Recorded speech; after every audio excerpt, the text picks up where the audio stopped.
नमस्कार. मी सौ शुची बोरकर, नवी दिल्ली. सर्वप्रथम श्री धर्मेंद्र यांना रेणुकाष्टच्या श्रद्धांजली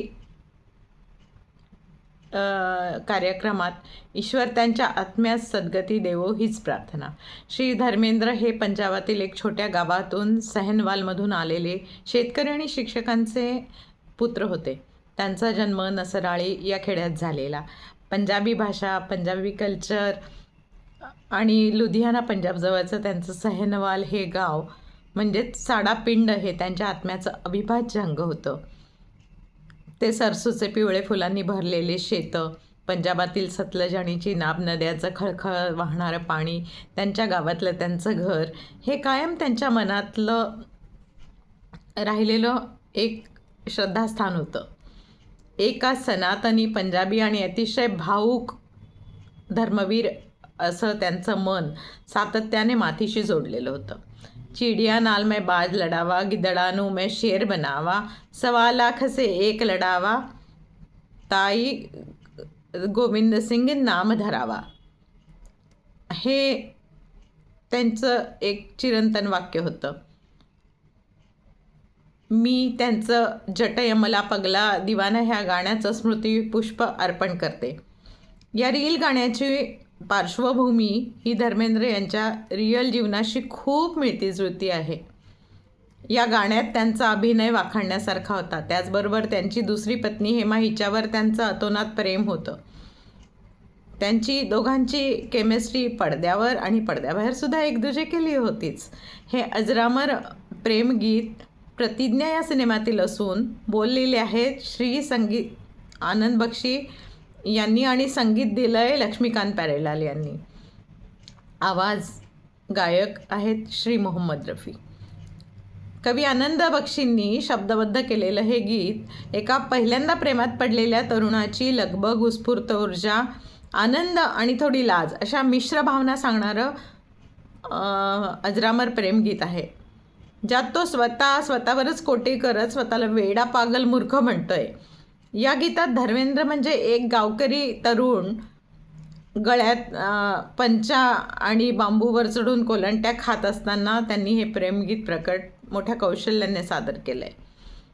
मैं जटयमला पगला दीवाना हो रब्बा, इतनी सी बात न जाना के ओ मैनू प्यार कर दी है, साडे उत्ते वो मरती है.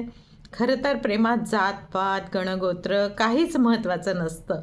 तरीही हा भोळा युवक म्हणतोय मी एक जाट जातीचा तरुण वेडा पागल आहे. जाट म्हणजे पंजाबातील एका जातीचं उपनाव आहे.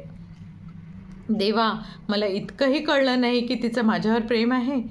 ती माझ्यावर उत्कट प्रेम करते, आसक्त आहे आणि माझ्यावर मरते आहे.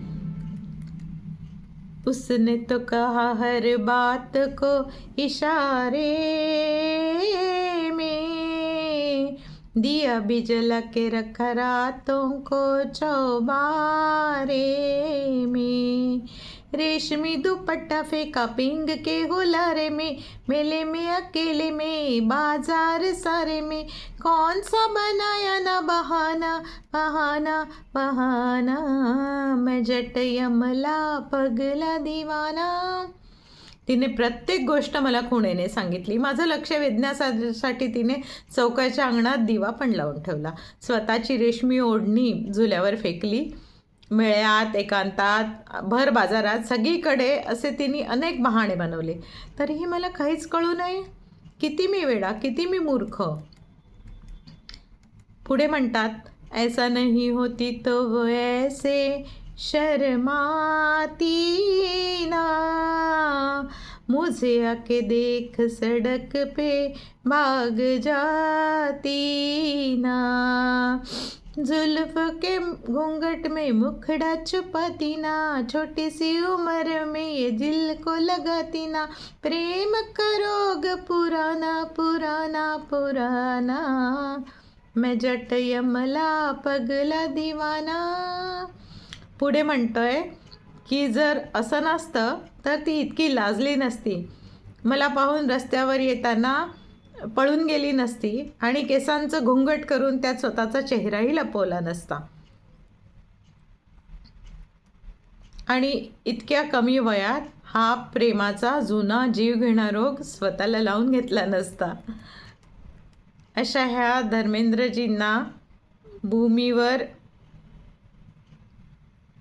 प्रेमवीर धर्मपुत्र म्हणणं काही वावगं ठरणार नाही. ते नक्कीच म्हणत असतील की मी स्वतःचं जीवन खूप समृद्धपणे, सुखाने आणि आत्मसन्मानाने जगलो आहे. तुम्ही पण तुमचं जीवन खूप प्रगती करून मजेत, शांतपणे आणि उत्साहाने जगा आणि मला निरोप द्या असंच विनवतायत. मैनू विदा करो, मैनू विदा करो जी, मैनू विदा करो मेरे यारा, मैनू विदा करो, मैनू विदा करो जी, मैनू विदा करो मेरे यारा. ओम शांती, ओम शांती, ओम शांती. धन्यवाद.